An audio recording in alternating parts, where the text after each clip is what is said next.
오늘이 절기상으로는 종려주일이라고 불리는 날입니다. 제가 절기를 강조하는 그런 목회는 안 하고 있습니다. 왜냐하면 예수님이 우리의 절기시다.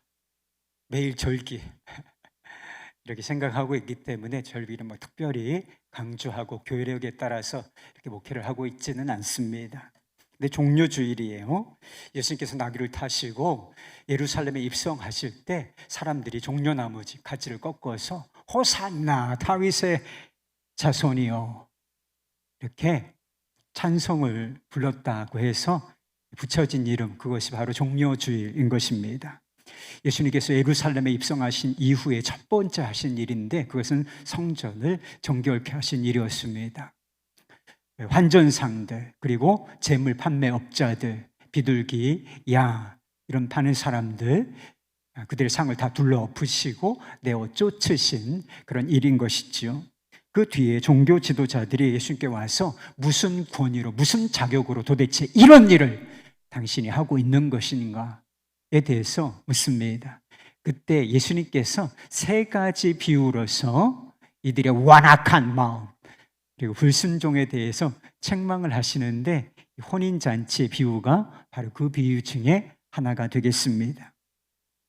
예수님께서는 다양한 각도에서 하나님 나라가 어떤 나라인지를 말씀해 주셨습니다. 그 나라에 들어가려면 어떻게 해야 하는지, 어떤 사람이 그 나라에 들어갈 수 있는지, 그리고 그 나라의 특성은 무엇인지, 그 나라를 이 땅에서 산다는 것은 무엇인지 아주 다양한 각도에서 비유의 말씀을 하셨습니다. 비유가 얼마나 많이 나오는지 몰라요.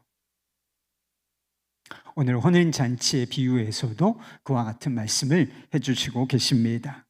2절 3절 말씀입니다. 천국은 마치 자기 아들을 위하여 혼인잔치를 베푼 어떤 임금과 같으니 그 종들을 보내어 청한 사람들을 혼인잔치에 오라 하였더니 오기를 싫어하거늘. 여기서 임금은 누구겠습니까? 하나님이시고 그 아들은 하나님의 독생자 예수 그리스도를 말하는 것입니다. 그리고 혼인잔치는 무엇을 의미할까? 궁극적으로는 종말의 때에 있을 어린 양의 혼인잔치를 의미하는 것입니다. 종들은 누구일까? 선지자들을 의미하는 것이었습니다. 우리가 이 비유의 말씀을 통해서 깨달을 수 있는 진리가 있어요. 하나님 나라에 들어가는 길은 누구에게나 열려 있지만 아무나 들어가는 것은 아니라고 하는 사실입니다. 하나님 나라에 누구나 들어갈 수 있어요. 그런데 왜 아무나 들어갈 수 없는 것이겠습니까? 왜 거기에 들어가지 못하는 사람들이 있는 것일까? 몇 가지 이유가 나와 있습니다. 첫 번째 이유는 스스로 왕의 초대를 거절하는 사람들이 있기 때문인 것입니다. 왕이 잔치를 완벽하게 모든 것을 다 준비해 놓고 종들을 시켜서 사람들을 초대하죠. 처음에는 초대 리스트가 있었어요. 그러니까 결혼식이라든지 자녀의 결혼식이 있을 때 이 초대장을 누구에게 보낼지 선별을 하잖아요. 그렇죠? 아무나 오라고 하지 않습니다. 그래서 이 사람이 초대장을 보낼 만한가, 받을 만하고 올 만한가를 생각해서 그 이름을 적고 에게 초대장을 보내는 일을 하고 있습니다. 마찬가지예요. 처음에는 초대 리스트가 있었다는 것입니다. 그런데 초대를 받은 사람들이 그 초대를 거절하는 것입니다. 어떤 사람들은 초청장을 가지고 온 사람들을 돌아보지도 않고 자기를 보러 갔다고 했습니다. 어떤 사람들은 그 초대장을 가지고 온 종들을 모욕하거나 심지어는 잡아 죽이기까지 했다라고 하는 것입니다. 이 초대를 무시하고 무참히 이 호의를 짓밟아 버린 이 사람들을 임금이 어떻게 하겠느냐? 군대를 보내서 다 진멸하고 이 살인자들을 진멸하고 그 동네를 불살할 것이다. 이렇게 말씀하고 계시는 것입니다. 하나님께서는 먼저 유대인들, 이스라엘 백성들에게 하나님 나라로 들어오라고 초청을 하셨습니다. 그런데 유대인들이 그 초대를 무시했다는 거예요. 특별히 종교 지도자들은 선지자들의 선포를 무시했을 뿐만 아니라 마지막으로 보내진 아들까지 십자가에 못 박아 죽이는 악행을 저질렀다는 것이지요. 하나님께서 그들의 죄를 내버려 두지 아니하시고 무섭게 심판하신다라는 예언의 말씀인 것입니다. 실제로 이 예언의 말씀은 AD 70년에 유대 전쟁을 통해서 성취가 되었습니다. 로마 군대가 이 철저하게 예루살렘을 짓밟아 버립니다. 불사른다는 표현이 있죠. 이 예루살렘이 불구덩이가 돼버려요. 그리고 성전까지 완전히 돌 하나 위에 돌 하나 남지 않을 정도로 파괴되어 버리고 만다는 것입니다. 이 왕의 초대를 거절한 대가라 하는 것이지요. 왕의 초대가 유대인들에 의해서 무시되고 짓밟아졌습니다. 그러나 왕은 이 잔치를 취소해 버리지 않고 그 초대의 대상을 확장시키는 모습을 보게 됩니다. 9절과 10절 말씀입니다. 내 거리 길에 가서 사람들을 만나는 대로 혼인잔치에 초청하여 오라 한데 종들이 길에 나가 악한 자나 선한 자나 만나는 대로 모두 데려오니 혼인잔치에 손님들이 가득한지라. 이제는 거리에 나가서 만나는 사람들마다 왕이 베푼 잔치에 오시오라고 초대를 하라는 거예요. 초대의 대상이 이제 없어져 버렸다라고 하는 것입니다. 어느 정도로 선한 자뿐만 아니라 악한 자까지 포함될 정도로 이 초대의 리스트가 확장이 되어졌다라고 하는 것입니다. 그래서 혼인잔치에 손님이 가득하게 되었다는 것입니다. 유대인들이 하나님의 초대를, 왕의 초대를 무시했다라고 해서 하나님 나라가 문을 닫은 것이 아니라고 하는 뜻인 것입니다. 오히려 전에는 하나님을 모르던 이방인들까지 하나님 나라로 초대를 받게 되었다는 것입니다. 여러분, 그렇게 되었으니까 이방인이었던, 예전에는 하나님을 알지 못하였던 민족이었던 우리가 이곳에 와 있는 것이 아니겠습니까? 예수 그리스도의 복음은 하나님 나라 그 잔치에 초대 들어오라고 하는 초대장인 것입니다. 이 초대장에 특별한 대상이 정해져 있습니까? 우리가 밖에 나가서 복음을 전할 때 대상을 분류하고 자격 조건을 따지고 있습니까? 이 사람은 되고 이 사람은 안 되고 그런 일은 없습니다. 초청의 대상에 아무 제한이 없다는 것입니다. 남자나 여자나 젊은 자나 나이 든 사람이나, 그리고 부자나 가난한 자나 좀 선해 보이는 사람이나 악한 사람들까지 아무 제한이 없습니다. 초대장에 이름을 써서 보냈지요. 그 초대장에 이름이 써 있다면 그렇게 써 있다는 거예요. 누구나 오시오. 예수님께서 자신에게 오라고 하시면서 이렇게 말씀하셨습니다. 이게 복음으로의 초대지요. 수고하고 무거운 짐진 자들아, 다 내게로 오라. 다 모든 사람들이요, 내게로 오라. 내가 너희를 쉬게 하리라. 누구든지 주의 이름을 부르는 자는 구원을 얻을 것임이니라. 누구든지 모든 사람에게 하나님 나라로 들어오라는 초대가 보내졌다는 것입니다. 하나님 나라는 누구에게나 열려져 있습니다. 그러나 누구나 그 나라에 들어가는 것은 아니라는 것이지요. 초대를 거절하면 그 나라에 들어가지 못하는 것입니다. 지금도 얼마나 많은 사람들이 이 왕의 초대, 복음의 초대를 거절하는 사람들이 많은지 모른다는 것입니다. 이 비유에 나오는 사람들과 똑같아요.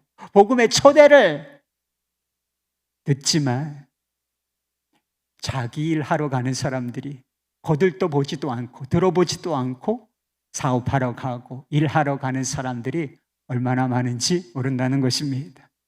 여러분, 일상이라고 하는 것, 매일매일 반복되는 삶, 그리고 일이라고 하는 거, 사업이라고 하는 거, 먹고 사는 거, 이 문제는 대단히 중요한 것입니다. 대단히 중요한 것이지만 한 가지 위험성을 가지고 있다는 사실을 잊으시면 안 돼요.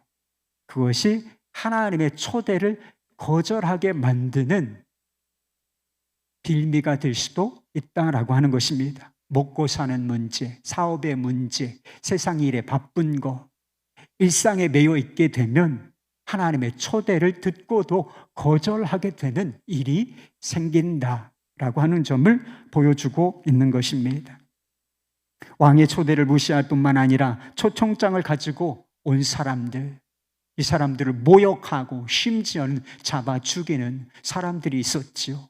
박해하는 일이 있을 것이다 라고 하는 것을 미리 보여주시는 것입니다. 지금도 저희가 노방전도를 해요. 잠시 쉬고 다른 방법으로 전도를 하고 있지만 노방전도를 할 때 예수 믿고 행복하십시오.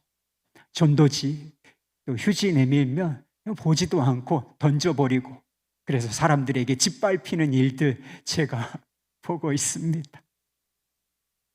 복음을 전하는 사람들 욕하고 또 교회를 박해하는 일들, 지금도 여전히 실제인 것입니다. 어떤 사람들이 마지막 때 멸망에 던져진다면 그 이유가 무엇이겠습니까? 하나님 나라에 들어가는 자격 조건이 너무나 까다롭기 때문인가? 그렇지가 않아요. 스스로 왕의 초대, 하나님 나라로 들어오라!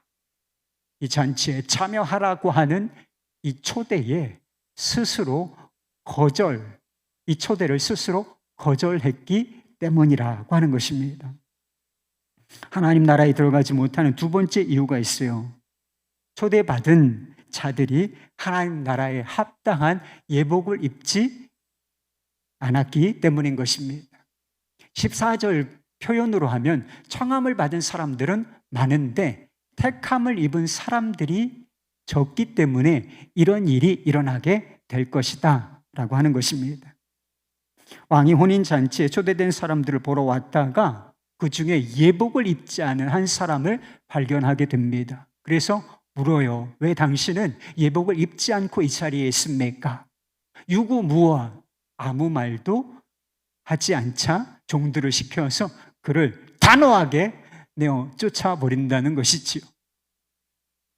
그리고 그 사람이 바깥 어두운 데서 슬피 울며 이를 갈미 있을 것이다 라고 하는 것입니다. 그렇다면 도대체 예복이라고 하는 것이 무엇을 뜻할까? 대단히 조금 어려운 문제이기도 해요. 대답은 대단히 간단합니다. 예수 그리스도로 옷 입는 것을 말하는 것입니다. 우리가 결혼식장이나 장례식장에 갈 때 아무 옷이나 입고 가지 않습니다. 그 자리가 있기 때문에, 초대한 사람이 있기 때문에 그냥 집에서 잠옷 같은 거 결단코 입고 가지 않는 모습을 보이는 것이지요. 오늘 주일 예배 때 여러분 어때요? 아무 옷이나 입고 오지는 아마 않으셨을 것입니다. 그래도 그 중에 괜찮은 옷, 깨끗한 옷 입고 오셨을 것입니다. 왜? 예배라고 하는 자리가 좀 특별한 자리이기 때문에 그냥 아무렇게나 오지는 않았다라고 하는 것이죠. 그런데 하나님 나라가 어떤 나라입니까? 이 잔치의 주인이 되시는 왕이신 하나님이 어떤 분이신가요? 거룩하고 영광스러운 분이 아니시겠습니까? 그분이 베푸신 자리에 더럽고 냄새나는 옷을 입고 가면 되겠습니까? 그것은 왕의 초대를 거절한 것과 같이 왕을 무시하는 것과 같은 처사라고 하는 것이지요. 문제는 우리가 입고 있는 이 옷이 하나님 나라에 전혀 합당치가 않다는 것입니다. 어제 중학생쯤으로 보이는 아이들이 몇 사람 모인 곳, 그 사이를 제가 옆으로 지나가게 되었어요. 자기들끼리 막 욕을 해대는 거야. 중학생들, 요새 아이들이 욕이 아니면 대화가 안 돼요. 입이 시궁창이요. 어디 아이들만 그렇겠습니까? 여러분, 우리의 입에서도 냄새가 난다는 사실을 아십니까? 더러운 냄새가, 악취가 나요. 우리의 마음, 행위는 또한 어떻습니까? 보이지 않는다고 깨끗합니까, 여러분? 보이지 않아서 더 더럽지 않나요? 누더기 같은 곳, 썩은 눈물 같은 장소, 그것이 바로 우리의 마음이라고 성경은 이야기하고 있습니다. 그래도 좀 괜찮은 구석이 있지 않냐고, 이 정도 옷은 괜찮지 않냐고 이야기하고 싶은 분들이 있으실지도 모르겠습니다. 근데 이사야서 64장 6절 말씀에 보면 이런 말씀이 있어요. 무릇 우리는 다 부정한 자 같아서 우리의 의는 다 더러운 옷 같다라고 하는 말씀이 있습니다. 우리가 보기에는 깨끗한 옷처럼 보입니다.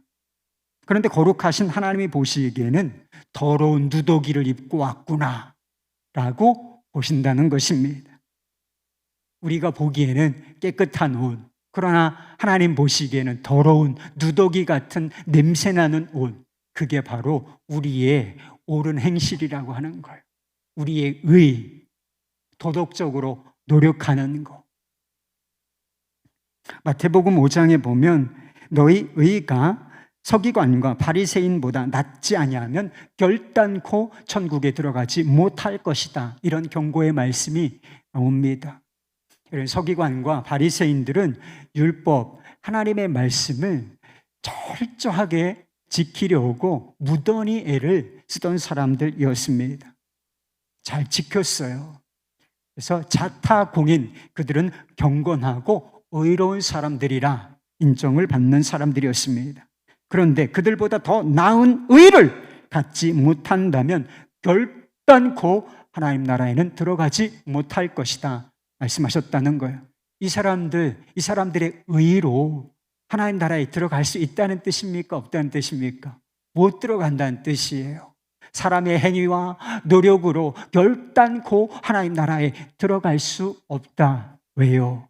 사람들이 보기에는 의롭다, 깨끗하다, 경건하다 라고 할 만하지만 우리 하나님 보시기에는 다 더러운 옷이구나. 그건 예복이 아니야 라고 보시기 때문인 것입니다. 여러분, 우리의 노력과 행위, 선행, 이런 옷을 입고는 결단코 하나님 나라에 들어갈 수 없습니다. 그럼 천국문 입구에서 다 거절당하게 돼 있다는 것입니다. 하나님 나라에 들어가려면 그 더러운 옷을 벗고 새로운 옷을 입어야 하는 것입니다. 중동에서 잔치할 때 성경에서도 이런 예가 나와요. 어떤 손님이 예복을 입고 오지 않으면 그 잔치의 주인이 예복을 이렇게 입혀주는 전통이 있었다는 것입니다. 그런데 스가랴 3장 말씀에 보면 하나님께서 우리의 옷을 벗기시고 옷을 입혀주신다, 다른 옷을 입혀주신다라고 하는 예언의 말씀이 나오는 것을 보게 됩니다. 스가랴 3장 4절 말씀. 여호와께서 자기 앞에 선 자들에게 명령하사 그 더러운 옷을 벗기라 하시고 또 여호수아에게 이르시되 내가 내 죄악을 제거하여 버렸으니 내게 아름다운 옷을 입히리라.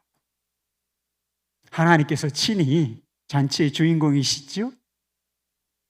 마스터 아니겠습니까? 네, 하나님께서 더러운 옷을 벗기시고 거룩하고 아름다운 옷을 입혀주시겠다는 것입니다. 그 옷의 실체가 무엇이겠습니까? 예수 그리스도, 그분의 의라고 하는 옷을 입혀주시겠다라고 하는 것입니다. 요한계시록 2장 22장에 보면 복을 받은 사람에 대해서 나옵니다. 여러분, 복 받은 사람인지를 한번 생각해 보세요. 누가 복을 받은 사람인가? 14절 말씀. 자기 두루마기를 자기 옷을 빠는 자들은 복이 있으니 이는 그들이 생명나무에 들어가며 문들을 통하여 성에 들어갈 권세를 받으려 함이로다. 옷을 빤다는 표현이 있죠? 어디에다 옷을 빨아요? 어디에다 옷을 받으면 우리의 더러운 옷이 정결해지겠습니까? 오직 예수 그리스도의 피, 이것에 옷을 빠는 사람, 그 사람이 생명나무가 있는 하나님의 나라, 그곳에 들어갈 수 있다라고 하는 말씀인 것입니다. 하나님께서 우리에게 더러운 옷을 벗기시고 거룩하고 아름다운 옷을 입혀주시는 방법, 우리 편에서 볼 때 더럽혀진 옷을 깨끗하게 빠는 방법, 그게 바로 믿음이라는 것입니다. 예수 그리스도께서 내 죄사함이 되신다, 예수 그리스도께서 내 의로움이 되신다, 이 진리를 단순하게 믿는 거예요. 예수님이 내 생명이시고 예수님이 내 구원이시다, 이 진리를 단순하게 믿는 거, 믿음입니다. 복음은 선포합니다. 하나님이 세상을 이처럼 사랑하사 독생자를 주셨으니 이는 저를 믿는 자마다 멸망치 않고 영생을 얻게 하려 하심이라. 하나님, 그분의 아들이 십자가에 달려 죽으심으로써 세상 모든 사람에게 영생의 문이 활짝 열렸습니다. 아무도 멸망치 않게 되었습니다. 그런데 실제로 그 영생의 나라로 들어가는 사람은 누구인가? 이는 저를 믿는 자마다, 이는 저를 믿는 자마다 멸망치 않게 될 것이다 라고 말씀하셨다는 것입니다. 예수 그리스도를 믿음으로 더러운 옷을 벗고 하나님께서 입혀주시는 옷을 믿는 사람, 거룩한 옷, 의의 옷을 입은 그 사람만 오직 하나님 나라, 그 어린 양의 혼인잔치에 참여할 수 있다는 것입니다. 여러분도 복음의 초대를 들으시고 교회 안에 와 계시지요? 멤버십을 가지셨습니다. 그런데 우리가 생각해 볼 문제가 있어요. 교회 안에 들어왔다, 교인이 되었다고 해서 우리가 다 하나님 나라에 들어와 있는 것은 아닐 수도 있다는 것입니다. 수십 년 교회 생활을 했는데 마지막 순간에 천국 문 앞에서 내쫓길 사람들이 있을 것인가? 많다는 거예요. 여러분, 우리가 이것에 대해서 경고를 받아야 되는 것입니다. 여기에 앉아 있다고 마지막 순간에 하나님 나라 안쪽에 있을 것인가? 거절당할 사람들이 상당히 있을 것이다 라고 하는 사실을 예수님께서 여러 비유를 통해서, 오늘 비유를 통해서 말씀하고 계시다는 것입니다. 어떤 사람이 거절당할 것인가? 내어 쫓길 것인가? 교회는 다녔지만 예수 그리스도로 옷 입지 않은 사람을 말하는 것입니다. 믿음으로 의롭다 하심을 받지 못한 사람, 그냥 믿는 것처럼 흉내는 내지만 예수 그리스도에 대한 진실한 믿음, 분명한 믿음이 없던 사람은 마지막 순간에 대단히 당황스러운 일이 일어나게 될 것이다 라고 하는 것입니다. 그렇다면 우리가 예수 그리스도로 옷 입었는지 아닌지, 우리의 믿음이 진실한지 아닌지 어떻게 알아볼 수 있겠습니까? 여러분, 이 문제는 대단히 중요한 문제 아니겠습니까? 이 천국과 지옥을 가르는 문제라니까요. 예수님께서 열매를 보고 그 나무를 알게 될 것이다 라고 말씀하신 적이 있습니다. 그래서 삶이라는 열매를 봐야 돼요. 여러분의 삶이라는 열매, 죄에서부터 구별되어 거룩한 삶이라는 열매가 완벽하지 않다 할지라도 내 삶에 나타나고 있는가? 성령의 9가지 열매가 내 삶에, 내 성품 가운데 나타나고 있는가? 라고 하는 것을 따져봐야 한다는 것입니다. 믿음이라고 하는 것은 삶의 뿌리가 달라지는 것이고 삶의 주인이 바뀌는 일생일대의 사건이기 때문인 것입니다. 또 하나 중대한 분별 기준이 있어요. 무시하기 쉬운 것인데 대단히 중요한 분별 기준입니다. 우리 마음속에 기쁨이 있는가라고 하는 것입니다. 예수님께서는 하나님 나라를 혼인잔치의 비유로 설명을 하셨습니다. 여러분, 잔치의 핵심이 뭐예요? 잔치는 뭐 하는 것입니까? 기뻐하는 것 아니겠습니까? 잔치의 특징이 기쁨이라고 하는 것이지요. 누가복음 15장에 나오는 둘째 아들은 아버지의 집을 떠나 아버지의 유산을 미리 받아서 잘 쓴 게 아니요, 허랑방탕하며 더러운 잔치를 벌이며 그가 유산을 다 낭비하고 만다는 것이지요. 그러나 돈이 떨어지자 잔치도 끝나버려. 이제 잔치는 끝난 거예요. 그 잔치를 대신한 것은 지독한 외로움과 그리고 굶주림 뿐이었다는 것입니다.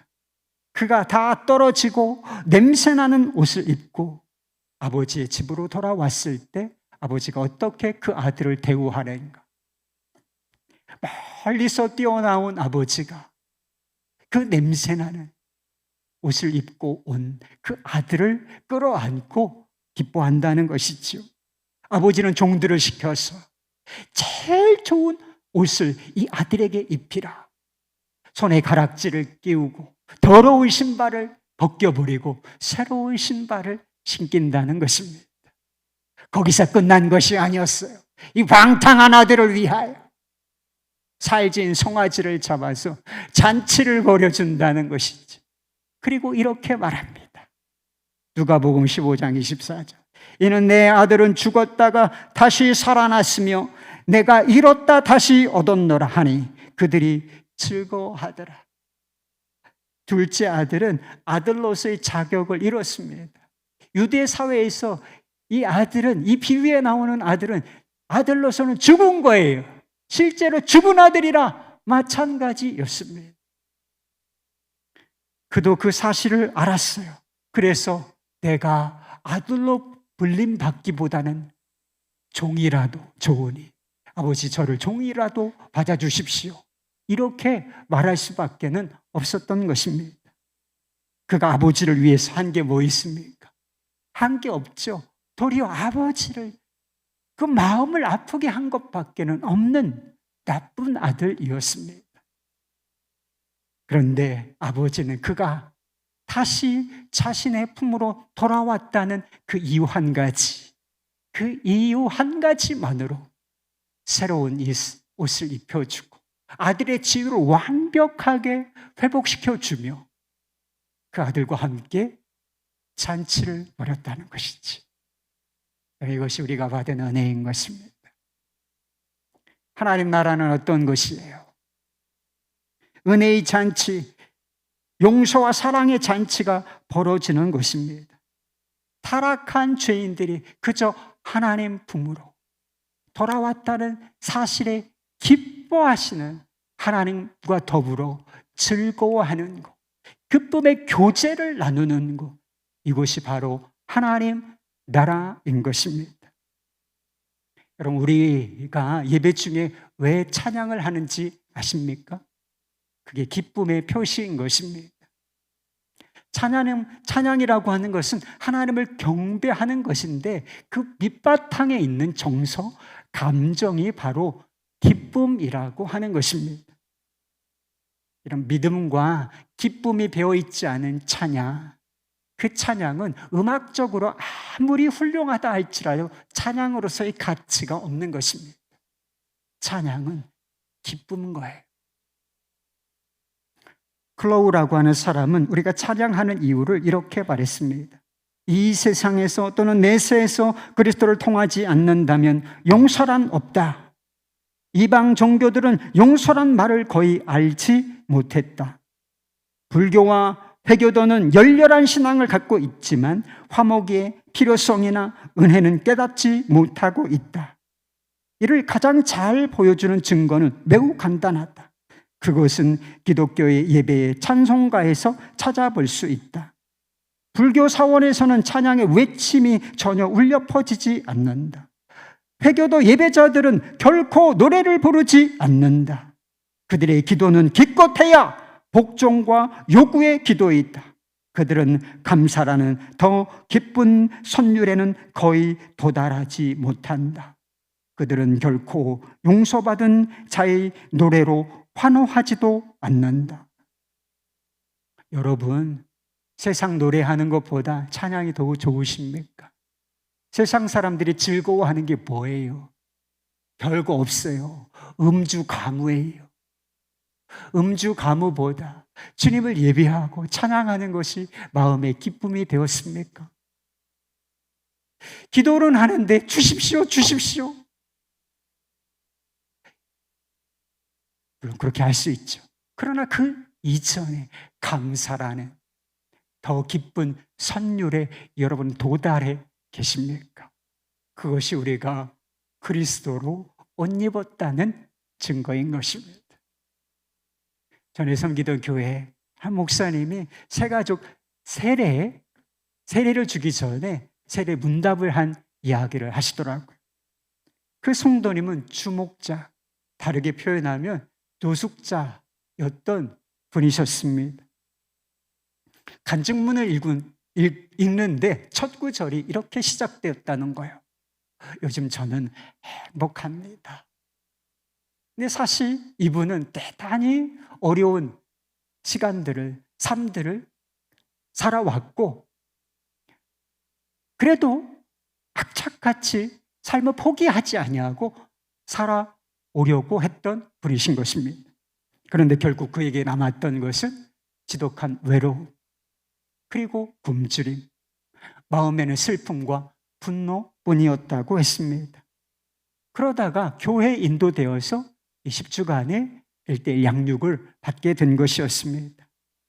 처음에는 모자를 꾹 눌러 쓰고서 다른 사람 눈을 마주치지 않으려고 하는 모습을 보였다는 것입니다.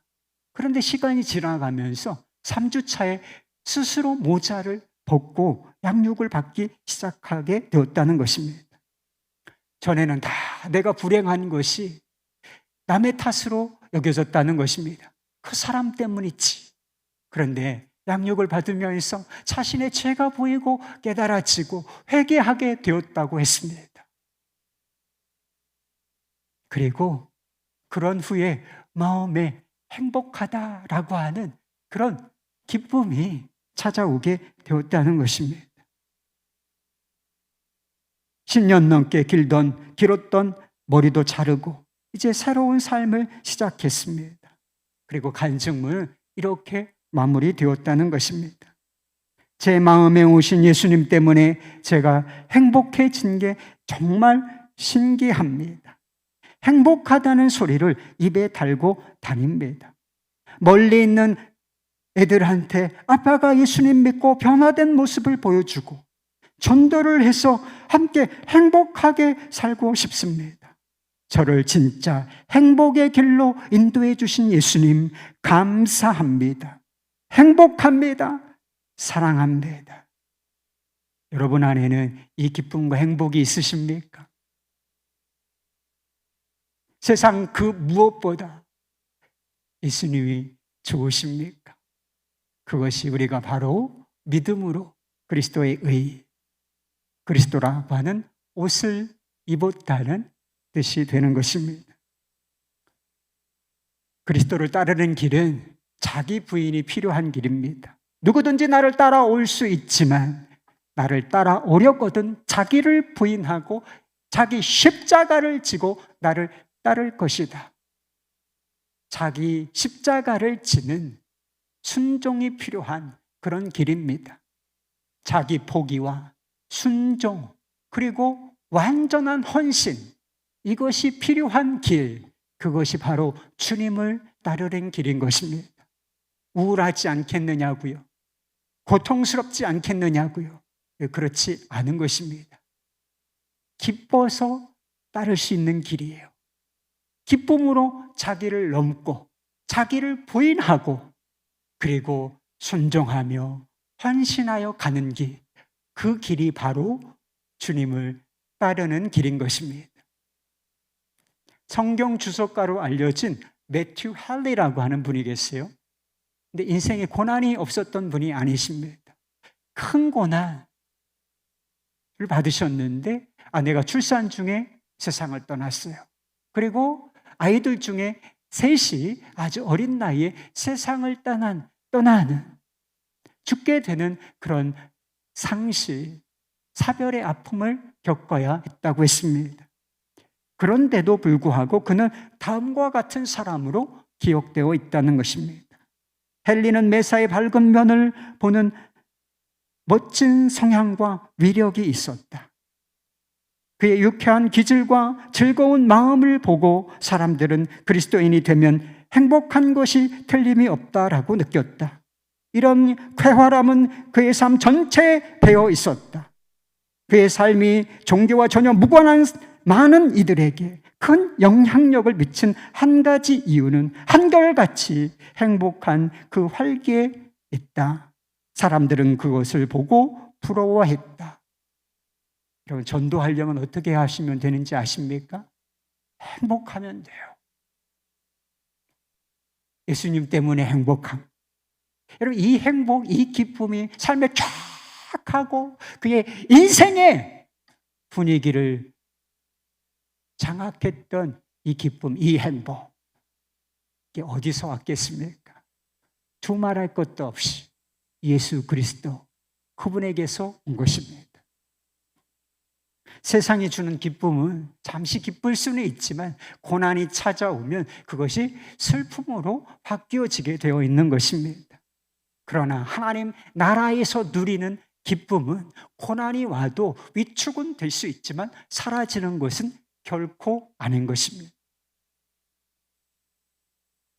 기쁨의 근원이 그 무엇, 그 어떤 것에 있는 것이 아니라, 환경에 있는 것이 아니라 예수 그리스도, 그분께 있는 것이기 때문인 것입니다.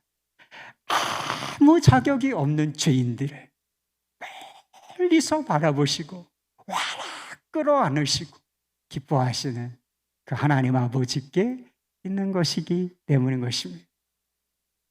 하나님이 여러분을 기뻐하세요. 여러분, 자격이 있어서 기뻐한 게 아니라 그저 복음을 기쁘게 받아들이고 예수 그리스도를 믿는다. 이것 때문에 너의 하나님 여호와가 너의 가운데 계시리. 그는 구원을 베푸실 전능자시라.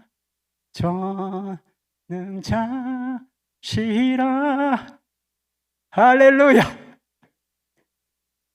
감리교 선교사인 스탠리 존스 선교사님이 있어요. 17살 때 회심을 경험했습니다. 그는 회심을 경험했을 때의 상황을 이렇게 고백했습니다. 나는 이제 주님의 것이다. 소외감, 고아나 다름없다는 느낌은 사라졌다.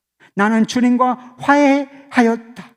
무릎을 펴고 일어서자 세계를 부둥켜 안고 기쁨을 모든 사람과 함께 나누면서 나의 남은 생을 보내리라고 결심했다.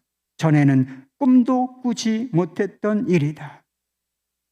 네, 스탠리 존스가 그 당시에 친구가 하나 있었는데 레스라고 하는 친구가 있었다는 거예요. 설교자가 예수 그리스도께 여러분의 삶을 드리십시오 라고 헌신의 초청을 하자 이 스탠리 존스가 레스를 바라보면서 이렇게 말했다는 것입니다. 레스, 나는 주님께 내 인생을 바칠 거야. 너도 그럴 것이지. 그런데 레스는 이렇게 대답했다는 거예요. 아니야, 나는 인생을 조금 더 알고 싶어. 그렇게 그들은 헤어지고 말았습니다. 30년 만에 우연처럼 이 레스라고 하는 친구를 만나게 되었는데 그는 도박 중독에 빠져 있었고 그의 삶은 황폐해진 상태에 있었다라고 하는 것입니다. 믿음은 단순한 것이지만, 노력이 아니니까 단순한 것이지만 믿음이 가지는 요구는 대단한 것입니다. 여러분의 인생을 주님께 바치라는 거예요.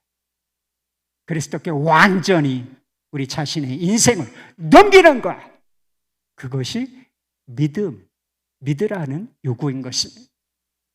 사랑하는 여러분, 그리스도께 인생을 바치라고 하는 이 요구를, 이 초대를 받아들이기를 두려워하지 마시기 바랍니다.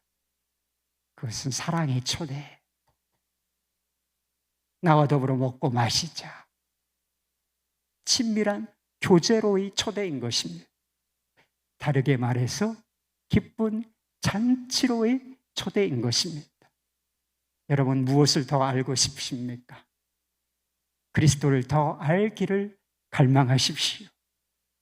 내 인생은 나는 주님의 것이다. 저는 주님의 것입니다. 이것이 여러분들이 부를 영원한 노래가 되실 수 있기를 주님의 이름으로 축원합니다. 함께 기도하십시다.